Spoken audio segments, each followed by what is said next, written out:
¿Qué tal? ¿Cómo están? Buenas noches. El placer de compartir con todos ustedes otra edición de Puntos de Vista, edición que corresponde al día martes 16 de abril del año 2019. Vamos a recibir al doctor Agustín Zaldívar en nuestra edición del día martes, director del Hospital de Traumas, sobre todo porque queremos conocer el operativo de Semana Santa. ¿Qué tal, doctor? ¿Cómo estás? Buenas noches. Buenas noches, Diego.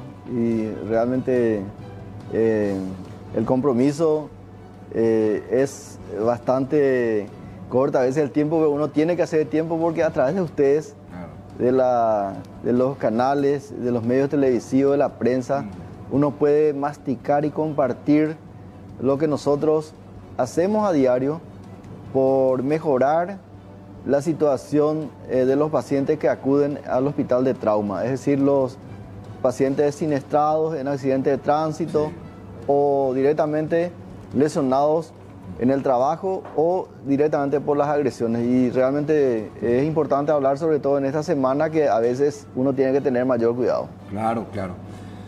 ¿Cómo se presenta la Semana Santa teniendo en cuenta los datos de años anteriores? Porque podemos decir, ¿quién mejor que el doctor Agustín Zaldívar, que conoce tipo radiografía la situación del hospital de trauma y sobre todo el comportamiento también de los pacientes, doctor? De hecho, en el caso particular son 32 años de médico y de médico de guardia del hospital del Viejo Primo Auxilios. Sí. También experiencia en el Hospital Nacional de Itagua, en el Hospital Central del IPS, el Servicio de Cirugía Vascular, y el Hospital de Clínicas en la parte de trasplante.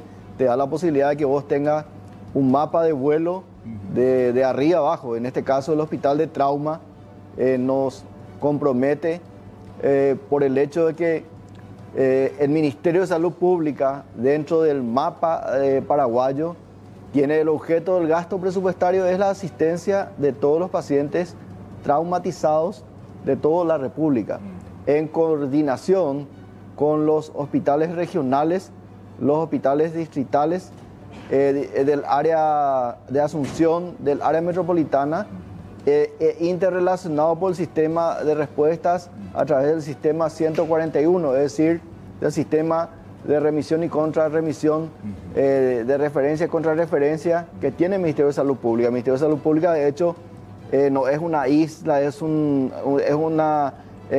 engranaje funcional, y dentro de eso el Hospital de Trauma, con sus 220 camas entre terapias intensivas adultos, terapia intensiva en niños, en las urgencias con 7 camas de pediatría, 4 de reanimación, unas 18 camas en la urgencia misma de adultos, y los diferentes pisos de cirugía, de trauma, de internación, traumatología, que es el 80% de nuestra funcionalidad. Claro. Traumatología, es decir, los fracturados, neurocirugía, cirugía plástica y las cirugías maxilofaciales, y los servicios de apoyo que tiene el hospital de trauma, tanto como hacer una arteriografía, el servicio de hemodinamia, hacer un selle de un sangramiento interno con cirugía mínima, sin operar, por ejemplo, en un traumatismo hepático o parenquimatoso renal, o de repente un sangramiento en la zona nasal, en fracturas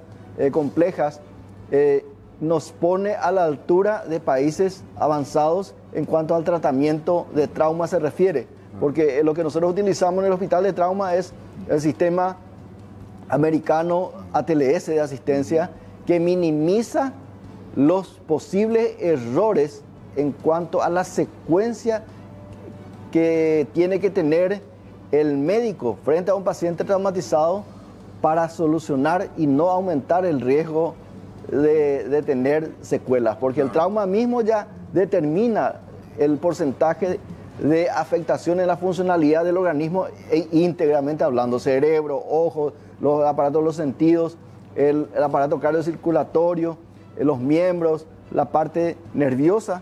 Es decir que el hospital de trauma es el lugar donde nosotros hacemos lo que dicen los códigos internacionales y donde nosotros permanentemente estamos haciendo el abecedario de la asistencia al trauma, y de hecho tenemos el plantel de médicos más capaz en este tipo de tratamiento, y por otro lado el plantel de enfermería y servicio de apoyo que todos los días está haciendo lo mismo. Claro. Es decir, eso nos da a nosotros en este momento la posibilidad de formar gente permanentemente. Doctor, acá hay un gráfico importante que nos gustaría recorrer contigo, sobre todo en cuanto a cifras se refiere. Habla del número de pacientes atendidos en urgencia. Se ve un crecimiento notorio, doctor. No, y lo que nosotros en cuanto a lo que se refiere, el año pasado el total de asistidos fueron de 112.000. En la rendición de cuentas, 112.000 pacientes asistidos. Al año. Al año. Nosotros estamos a mitad de abril. Sí.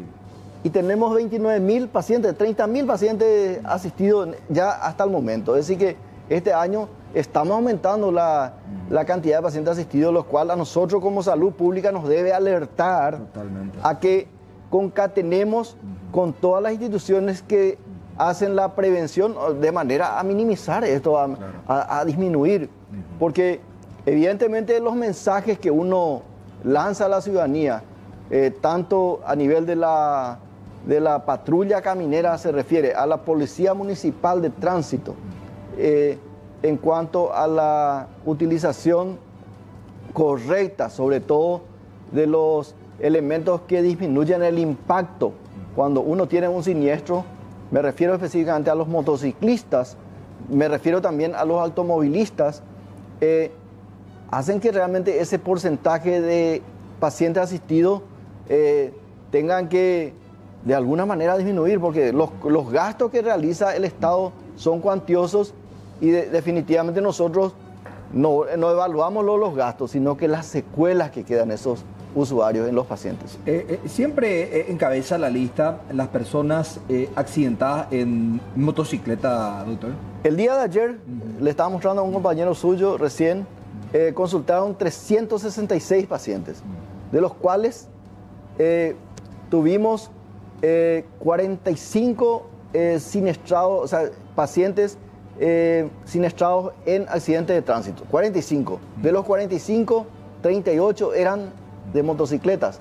O sea que básicamente estamos pasando los 80%. De ese porcentaje, doctor, los que terminan de manera grave, es decir, los que tienen las consecuencias o secuelas que de alguna manera obstaculizan para que esta persona tenga un desarrollo normal en su actividad laboral, estudiantil, como hijo, como padre. Si es que el paciente de estos 36, vamos a tabular, son 8 pacientes con traumatismo craneal. De esos 8 pacientes con traumatismo craneal, 6 son graves. Esos pacientes que son graves entran en terapia intensiva.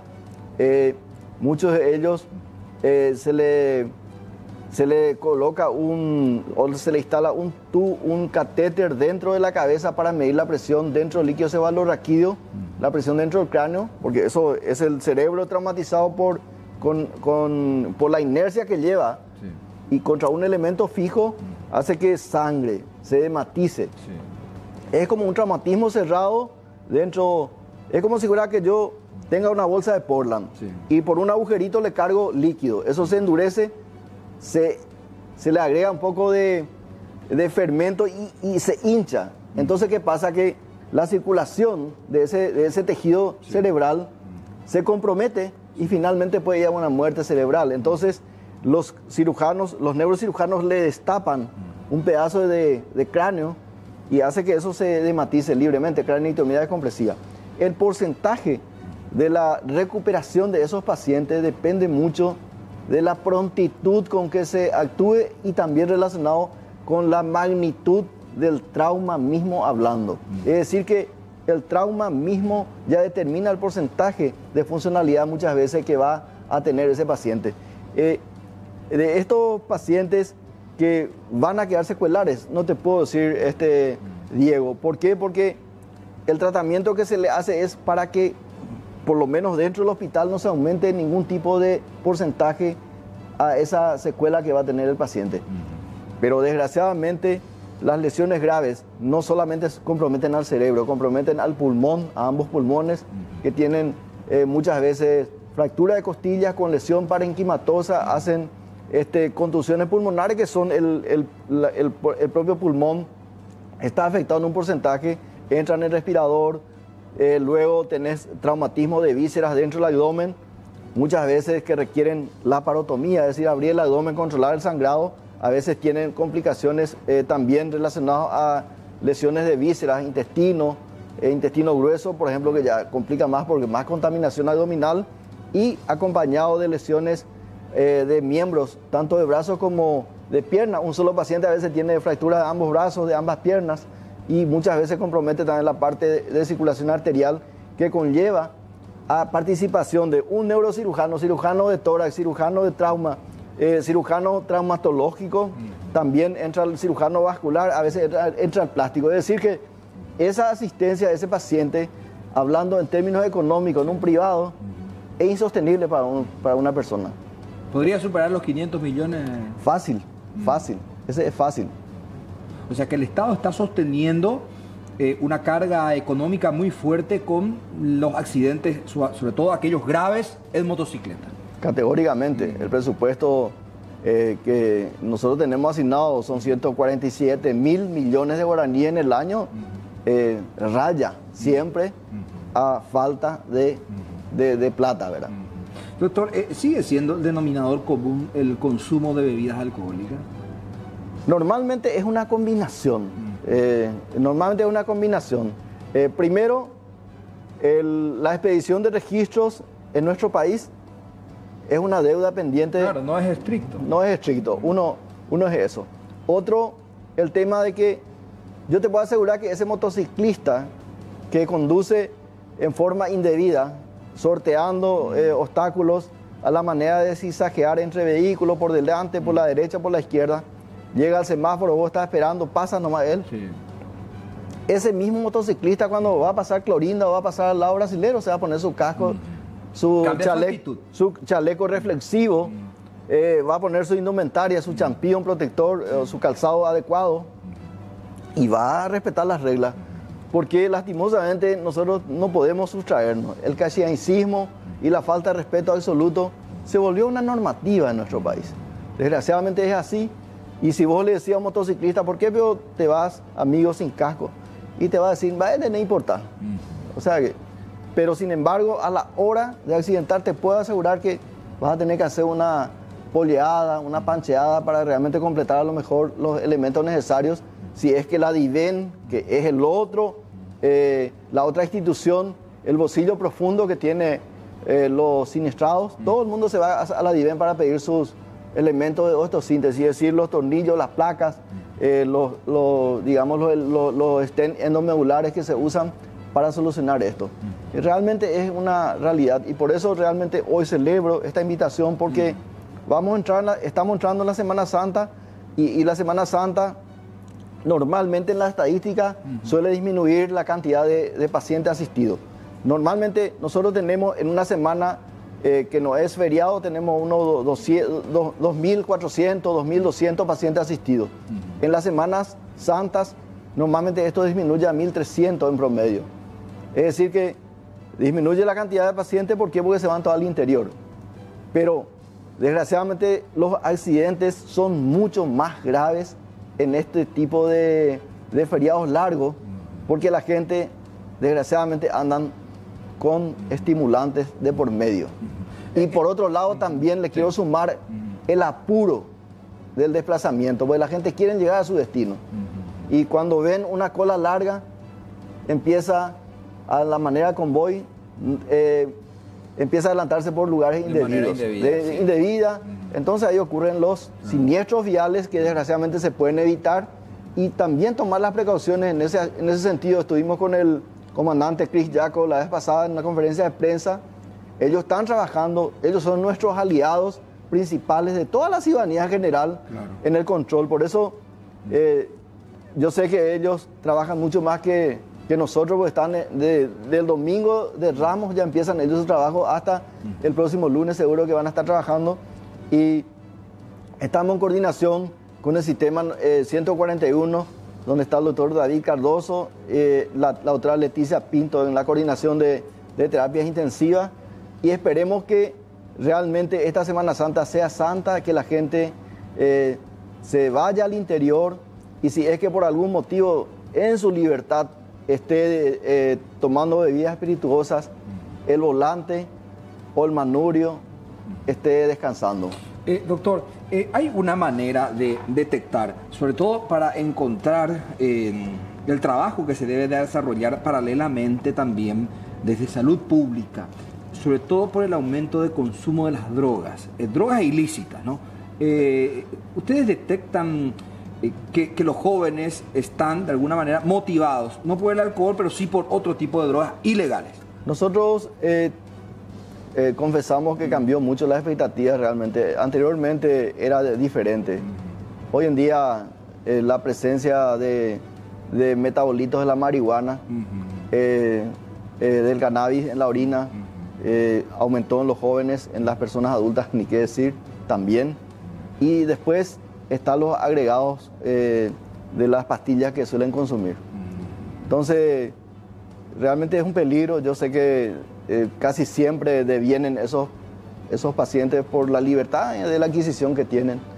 Hemos tenido pacientes que vienen de familias, digamos, de nivel superior e inferior, no hay diferencia, pero a veces, clases sociales. Claro, y los padres a veces de las clases altas le dicen, yo no sabía.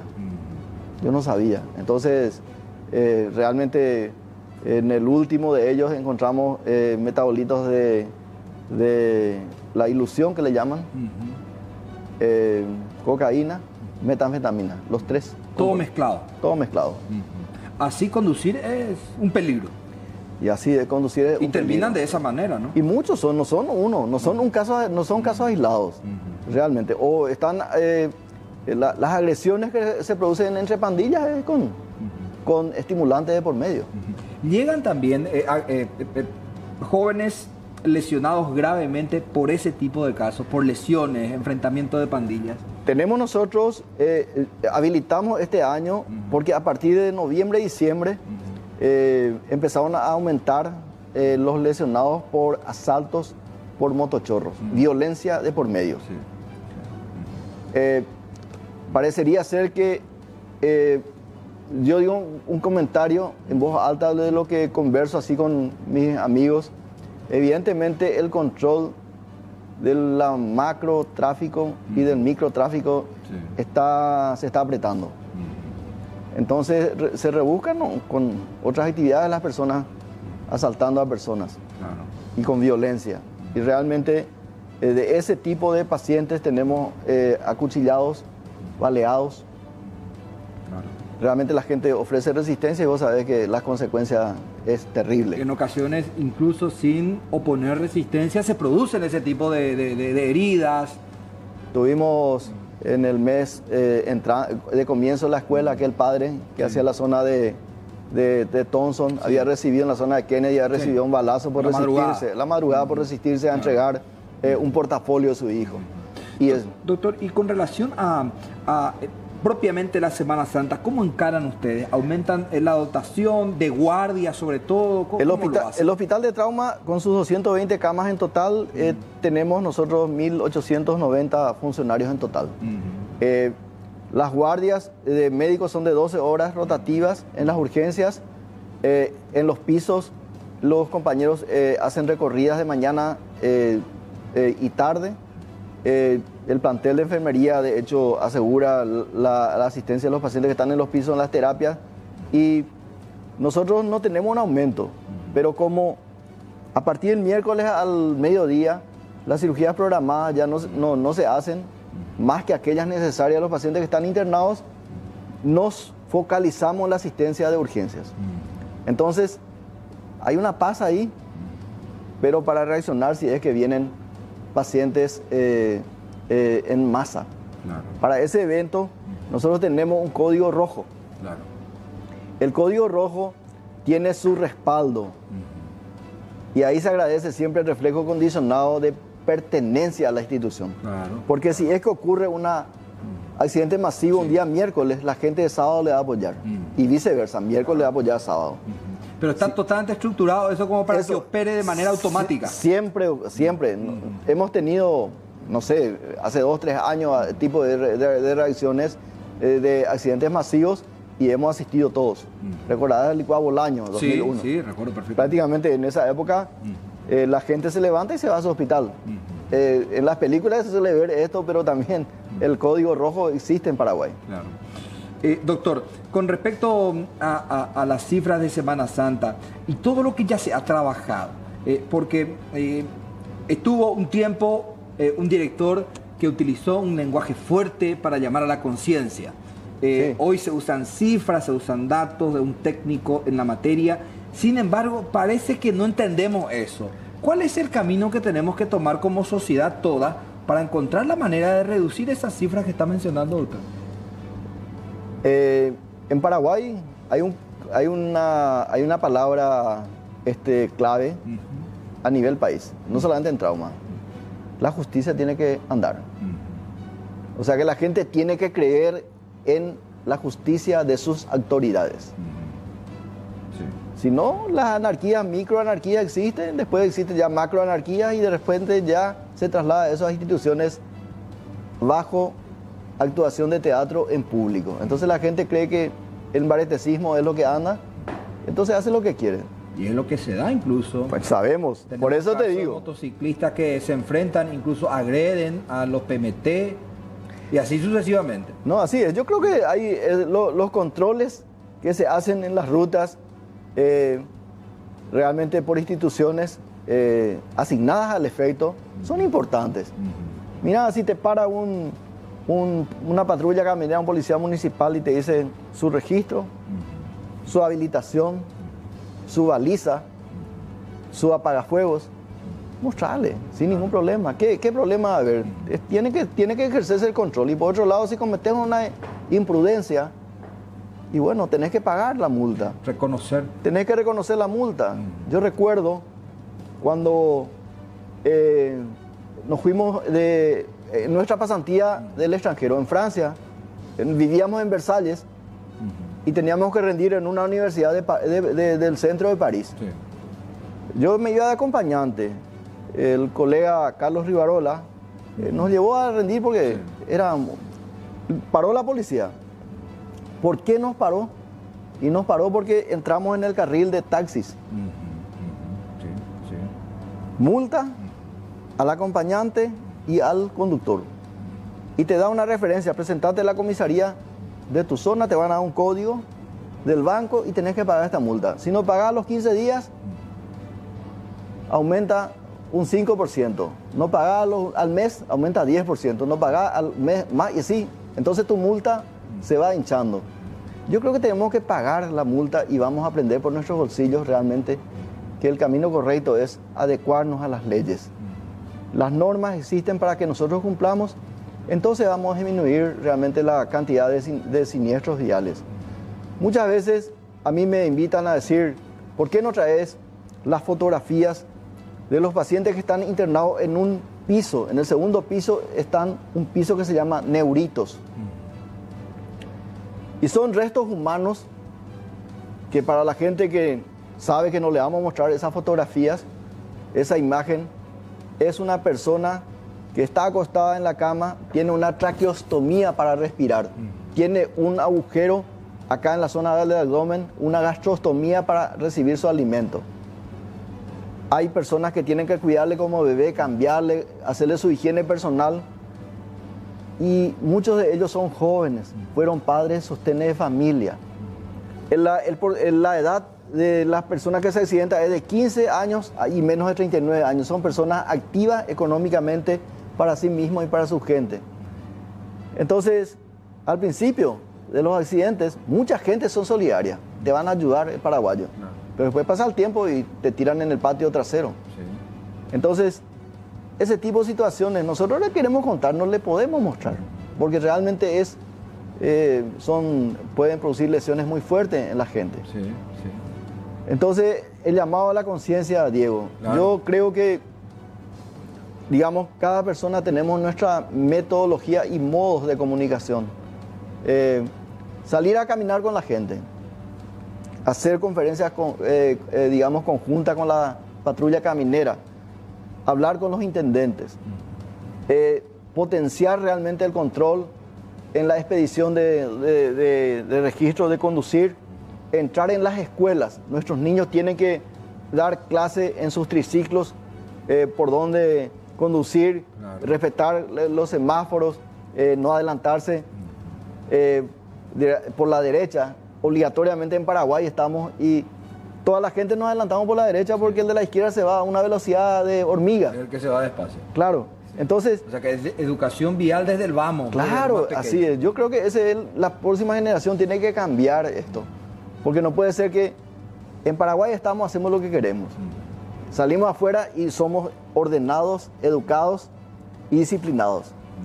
Yo creo que tenemos que seguir trabajando con esto y nosotros lo que estamos trabajando en la asistencia, sobre todo hablar permanentemente en los foros, comunicar las estadísticas y sobre todo tener ayuda de las personas. Nosotros hoy creemos que nuestro presupuesto es insuficiente.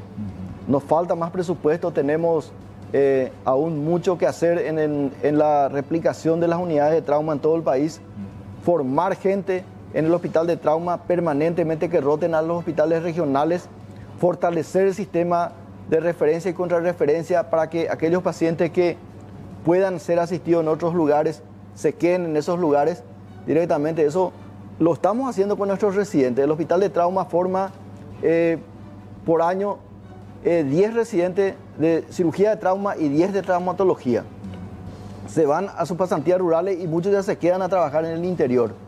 Nosotros creemos que tenemos que potenciar esos lugares donde ellos están de manera que no abandonen esos lugares. Y directamente creo que más allá del trabajo de asistirle, la prevención. Claro, que es lo más importante y la verdad, como bien decía doctor, la conciencia debe partir de toda la sociedad.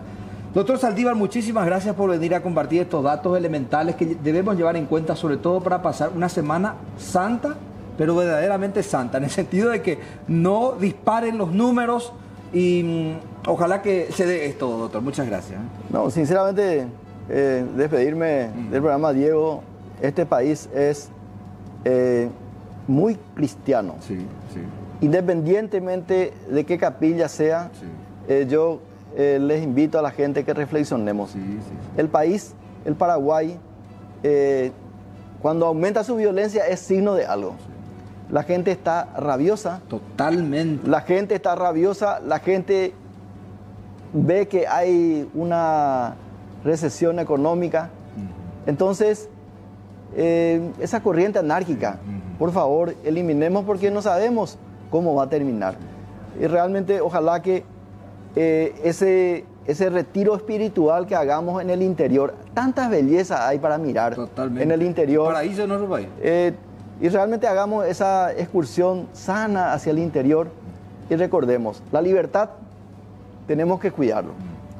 Divirtámonos libremente, recemos libremente y el domingo, el operativo retorno, hagamos realmente ordenado. Y los que pueden venir el sábado, que ya vengan el sábado. Así es. Gracias, doctor Agustín Saldívar. Despedimos al director del Hospital de Trauma. Hacemos una breve pausa. A la vuelta seguimos con más en Puntos de Vista.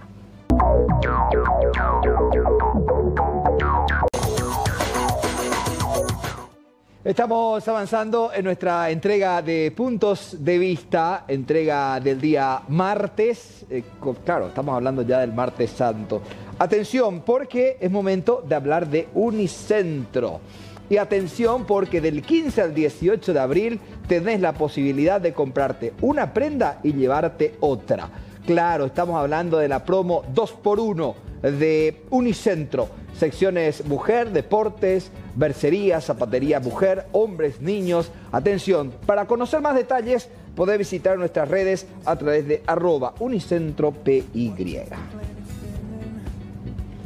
Estamos avanzando en nuestra entrega y es momento de recibir a Jorge Garicoche. Él nos va a hablar hoy sobre la economía, cómo está actualmente nuestro país, sobre todo la desaceleración económica, si ya podemos hablar de una recesión económica, si son sinónimos. ¿Qué tal, Jorge? ¿Cómo estás? Buenas noches. Hola, Diego. Un gusto de vuelta estar compartiendo en este espacio para hablar de estos temas que nos competen al día a día, ¿verdad? Y que nos afectan a veces al bolsillo, por sobre todo, Sí. porque es lo que más nos duele, ¿verdad? Da gusto hablar de economía, nos pone nervioso de repente. Claro, sin lugar a dudas. Todo lo que toca nuestro bolsillo a veces molesta, ¿verdad? Claro, sobre todo porque en estos últimos tiempos nos hemos enterado del trabajo que están desarrollando para hacer una retención del IRP. Jorge, ¿podría explicarnos así en palabras sencillas en qué consiste eso? Bueno, en realidad hasta lo que pude acceder, ¿verdad? Porque es un proyecto de ley que todavía no se lo está manejando en todos los estamentos de manera pública, ¿verdad? Tipo a puerta cerrada todavía está. No, se estuvo conversando con varios sectores, ¿verdad? Particularmente no he tenido acceso a eso, ¿verdad? Pero sí muchos sectores ya lo vienen trabajando, lo vienen debatiendo. Algunos de hecho están reclamando justamente que la primera versión no contemplaba esto, la segunda versión esto. Entonces sí es muestra de que ya viene un trabajo de hace tiempo. Y creo que tenemos que partir de acá, de que la reforma tributaria es necesaria. Sí. Hay ciertos ajustes que se deben de dar, por ejemplo, porque hay sectores que tributan un cierto nivel de IVA y otros no. Creo que es momento de comenzar a corregir eso. Yo particularmente no creo que sea el momento de hacer aumentos de impuestos y todo aquello que sea retención principalmente de los ingresos, claramente es para el debate, ¿verdad? No sé si eso realmente está en el cuerpo de la ley o no. Porque todo lo que escuchamos hasta ahora es comentarios, nadie salió a afirmarlo y a negarlo, al menos de fuentes oficiales. Sí salieron a afirmar de que hay correcciones de lo que te mencionaba, ¿verdad? De unificar el impuesto el impuesto al valor agregado y también simplificar el impuesto a la renta, ¿verdad? Simplificar especialmente para los pequeños comercios que muchas veces se ven afectados, ¿verdad? Al tener que pagar una tasa parecida a todos los demás comercios. Entonces, en busca de esa formalización de la economía, hay un impuesto que le van a llamar impuesto simple, impuesto a la renta simple, ¿verdad? Por la simpleza que va a tener. Si vos pasás un monto, que no recuerdo exactamente cuánto es, creo que era 200, 300 millones de ganancia, tributás, si mal no recuerdo, entre 6 y 8%. Luego habría otro impuesto de renta que pasarías a una siguiente categoría si pasás ese monto y luego el impuesto a la renta tal cual conocemos. Así que hasta donde yo pude acceder no veo cambios significativos en cuanto al valor del impuesto que vamos a pagar. O sea, no va a subir a 15% el IVA, no va a subir a 20% el IRP. Sí hay pequeños ajustes que creo que deben ser debatidos y acompañados por una contrapartida. Sin lugar a dudas, si vamos a hablar de que nos van a pagar, aunque sea vamos a tener que pagar un poquitito más, o el pequeño comercio también va a tener que tributar, de hecho siempre lo tuvo que hacer, entre paréntesis, ¿verdad? Esta simplificación también lo que busca es la posibilidad de que todos se sumen a ese barco de formalización. Pero ¿qué exigimos nosotros como contrapartida, ¿verdad? La calidad del gasto, que todavía sigue siendo muy discutido. Hay pequeñas acciones que parecen ser buenas e interesantes. Por ejemplo, si uno mira el nivel de inversión en infraestructura, que todavía es pobre y nos falta muchísimo, pero de una inversión de 200 millones de dólares, que nunca superábamos ese techo, hasta el 2011, desde el 2012 en adelante, gradualmente como que parece que aprendimos a hacer proyectos, como que parece que aprendimos a comenzar a hacer infraestructura de obras públicas, ¿verdad? Tal punto que hemos llegado a un nivel de inversión de 800 millones de dólares, escuchamos que apuntan a hacer inversiones de 1.000 millones de dólares por año, y esos son avances interesantes, ¿verdad? Hay otros éxitos de oficinas públicas que siempre deben ser destacadas. Por ejemplo, yo siempre pongo el caso de Rediex. Rediex es una oficina donde tuvieron la suficiente audacia como para convivir con el sector privado, escuchar los problemas del sector privado, identificar productos que en su momento no eran tradicionales de exportación, por ejemplo el arroz, que hoy le estamos vendiendo a los propios arroceros del mundo. En Vietnam estamos colocando arroz. Así que hay ciertos éxitos dentro de la función pública que deben ser destacados, y hay otras cosas que claramente ya conocemos todos, que sin lugar a dudas tienen que ser ajustados para que realmente podamos hablar de una reforma tributaria integral. Claro, pero ¿por qué preocupa, Jorge? Porque, a ver, desde lo público no existe una muestra de que puede mejorar esa situación del gasto público. Eso es lo que más preocupa. Se habla y se debate en las esferas políticas o públicas la necesidad de incrementar en algunos el impuesto selectivo al consumo, de incluso hacer la retención del impuesto a la renta personal. Sin embargo, no se analiza desde las políticas públicas, mejorar el gasto social, el gasto público. Sin embargo, dentro del análisis periodístico se insiste sobre eso porque es lo que a la gente le afecta. A todos, ¿verdad? A todos. Finalmente uno dice, uno podría estar dispuesto a pagar, y eso hay muchísima literatura de países donde el impuesto es altísimo, o sea, países europeos, la tasa impositiva promedio gira entre 60 y 70%, finalmente es un montón de plata que uno trabaja para el Estado, básicamente, pero el nivel de servicio público que tiene es otro. Es un Estado que funciona. Un Estado que funciona. Ahora, no pretendemos llegar tampoco a esos niveles impositivos. Como te decía, hay ciertos ajustes que es necesario hacerlo y ahora, pero en contrapartida, para comenzar a debatir sobre alguna suba porcentual en el futuro, creo que hoy tenemos que empezar a controlar ese gasto público y también la ciudadanía apropiarse de ciertas herramientas. Por ejemplo, es muy destacable que todo el control del presupuesto uno puede encontrar en las páginas del Ministerio de Hacienda. Ítem a ítem. Línea presupuestaria, uno puede desglosarlo y entrar, ¿verdad? Y me vas a decir, bueno, pero como ciudadanos no tenemos tampoco todo el tiempo del mundo. Claro, pero para eso está la academia, para eso están los centros de investigación, que impulsados por la ciudadanía deberían de empoderarse de eso, hacer el control y una vez que hagamos esas denuncias de decir, miren señores, esto necesitamos ajustarlo, que sea acompañado con la fuerza necesaria. Tenemos que empezar a hacer sentir de que realmente la plata es nuestra. La plata no es del señor fulano ni del señor fulano que dice esto es lo que se tiene que hacer. No, esto es de todos los paraguayos. Y todos los paraguayos tenemos que empujar para construir eso en una alianza Estado y sociedad. A ver, Jorge, estuvimos también escuchando, leyendo en estos días el sector empresarial. ¿Qué opina sobre la materia? Que las condiciones no están dadas para que las empresas o las personas inviertan su dinero. ¿Cuál es tu óptica? ¿Este es un momento adecuado para hacer inversiones o este es el momento adecuado para cuidar la plata? Bueno, siempre que hablemos de inversiones, uno tiene que asociarlo al riesgo que uno está dispuesto a tomar. Claro. Entonces, para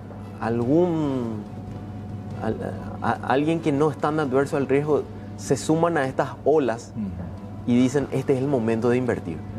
La economía se está desacelerando, particularmente, hay que decirlo, no estamos en recesión, no todos los sectores están cayendo, algunos sí están muy afectados, pero no todos. Entonces uno dice, este es el momento de invertir para que cuando se comience a recuperar la economía empiece a tener grandes beneficios. Otros son más cautos y dicen, bueno, yo quiero ver primero cómo se comportan ciertas cosas, porque no tengo el suficiente colchón como para aguantar una ola más grande que se venga, que no sabemos, ¿verdad? ¿Por qué? Porque depende de varios factores. Como economista me preguntan muchísimo cuándo va a estar el dólar. No sé, si yo supiese invertiría y haría negocio en dólares. En dólares, ¿verdad? Pero sí hay ciertas señales. Uno agarra y quiere hacer proyecciones del dólar y dice, el Banco Central de Estados Unidos, la Fed, ya salió a anunciar y dijo, no vamos a hacer ajustes. Ok, si no van a hacer ajustes, entonces se espera que el dólar no suba. Pero hay otro factor, ya que tocamos Estados Unidos. La pelea Estados Unidos-China, que tiene una serie de matices que uno no sabe en qué va a terminar. Todos los días escucha noticias nuevas. Un día están cerca de llegar a un acuerdo, otro día se vuelven a pelear. Sin lugar a dudas, la decisión que se tome va a afectar al dólar. ¿Qué pueden hacer los agentes económicos ante estas situaciones? Hay instrumentos de cobertura que son los dólares futuros, por ejemplo. Claramente te cobran un poquito más. Si el dólar hoy está a 6.200, el mercado de dólar futuro ha de estar más o menos 6.350, 6.400. Pero eso te da la previsión de decir, empresario, yo tengo que hacer una compra en noviembre en dólares y hoy ya aseguro un dólar estable. Más allá que después puedas ganar, perder, ¿verdad? Porque no sabemos qué puede pasar en el futuro. Pero te puede dar esa previsibilidad y esa tranquilidad de decir, bueno, llego a mi compra en noviembre y con esa compra en diciembre y en todo ese boom comercial que suele existir en esa época, puedo recuperarlo. Así que es bueno que los agentes económicos vayan haciendo uso de estos instrumentos, que la economía también se vaya capacitando de hacer uso, de llegar al banco, de llegar a las casas de bolsa, de preguntar por cómo uno se puede cubrir ante estas cosas. Claro. Y una cuestión acá interesante es que muchos se están quejando de la desaceleración que está existiendo. Sí. Pero esta desaceleración no vino de la noche a la mañana. Hay que decirlo, esto comenzó a verse desde la segunda parte del 2018, principalmente afectados por los movimientos de nuestros vecinos. Querramos o no, somos una economía de frontera. Sí. ¿En qué sentido? Uno diría, bueno, Ciudad del Este, Salto del Guairá, pero Asunción está a la vuelta de la esquina de la frontera. Asunción también, el gran movimiento comercial que tuvo fue producto de una economía de frontera. Los miles de argentinos que inundaron nuestros centros comerciales, Sí. los brasileros que vienen, estudian, se instalan y hacen compras multitudinarias. Entonces, al verse afectado el tipo de cambio, afectó el comercio, afectó el nivel de compras, al punto que los argentinos y brasileños dijeron, bueno, voy a volver nomás a comprar en mi país porque me sale más barato a estos niveles del dólar. Entonces, al comenzar a observar eso, es bueno que los agentes económicos también vayan haciendo seguimiento de cómo se está comportando la economía para que puedan hacer los ajustes a tiempo y no llegar con la soga al cuello en momentos como estos donde Claro. todos piden a gritos algún tipo de solución. Jorge, ¿cuál es la diferencia entre desaceleración y recesión? La desaceleración es cuando se frena la economía, ¿verdad? Comenzamos a ver sectores que van cayendo.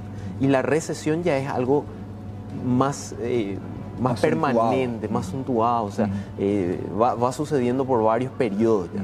Hasta acá podemos hablar de una desaceleración del primer trimestre del año. Habrá que ver cómo se va comportando, ¿verdad? Hay ciertos indicios que aparentemente muestran de que se pueda llegar a recuperar la economía. ¿Cuáles son algunos síntomas o algunos, algunos mecanismos que pueden de alguna manera sacarnos de esta desaceleración? Sí, bueno, comenzar a hacer diversificación, y eso va para todos los sectores, ¿verdad? El sector que se tiene que apuntar a mecanismos de diversificación. Es decir, cuando uno tiene utilidades, y esto es como la administración financiera de un hogar nomás también, Sí. ¿verdad? Cuando uno tiene plata en el bolsillo, en la caja de la empresa, también tiene que hacer inversiones en instrumentos financieros para que eso te dé la suficiente rentabilidad cuando las cosas están mal, cuando las vacas son flacas, Sí. se pueda mantener. Y me dirán, pero bueno, la situación ya es de vacas flacas. Entonces, uno necesariamente ahí, cuando no puede controlar el nivel de ingreso, tiene que controlar el nivel de gasto. Claro, claro. Entonces, Para hacer los ajustes necesarios. Les tengo un consejo para compartir. Aprovechar el especial de Semana Santa, donde en Unicentro, por supuesto. El 2x1 de Semana Santa de Unicentro. Busca la mercadería señalizada y llévate 2 pagando solo 1. Además, entérate de los horarios especiales por Semana Santa en las redes sociales en @unicentropy. Unicentro, salí de compras. Desde aquellas personas que están en situación de ¿qué hago con mi dinero? ¿Cómo hago para ganar más? ¿Cuál es el mecanismo que tienen que usar desde la economía pequeña, el connacional, Jorge? el ahorro siempre es el mejor mecanismo para cuando es eso. El ahorro, pero también la inversión. ¿Cuál es la diferencia entre el ahorro y la inversión? Sí. El ahorro es guardar la plata y que tenga un cierto rendimiento, Claro. y la inversión es arriesgarse con esa plata. Es decir, yo tomo una parte del riesgo para ganar más dinero. El ahorro es un certificado de depósito de ahorro que te rinde 4%. Sí. Sin embargo, si yo compro una acción bursátil, eso puede que gane y puede que no. ¿Por qué? Porque depende del rendimiento de la empresa en la cual estoy colaborando. Entonces, instrumentos hay varios, desde las cooperativas hasta las acciones en bolsa, todos los instrumentos son válidos. Es importante que empecemos a cambiar un poco esa tendencia de que el paraguayo se endeuda mucho a ser nosotros los prestadores y no que nosotros andemos tomando crédito de aquí para allá para aguantar el mes, ¿verdad? Así que hoy día existen varios instrumentos. Es bueno que empecemos a tomar conciencia de eso Y sobre todo conocimiento también, Jorge. También. Porque Hay sin que preguntar, conocimiento hay que acercarse, acérquense a las cooperativas, acérquense a las casas de bolsa, acérquense a los bancos. No se requieren inversiones multimillonarias para empezar a hacer esto. Acá hay que decir que uno siempre tiende a decir, bueno, para mí no me sobra 50 millones para hacer una inversión. Bueno, tampoco uno necesita inversiones de 50 millones para ponerse a hacer funcionar esto. Hay cajas de ahorro que se abren desde el millón de guaraníes, desde 2 millones, desde 3 millones, ahorros programados que te dicen con lo que te sobra del sueldo, directamente te descuento y ya hacemos un ahorro programado. Entonces, empecemos a dar la vuelta a la tortilla, ¿verdad? Porque la economía es así.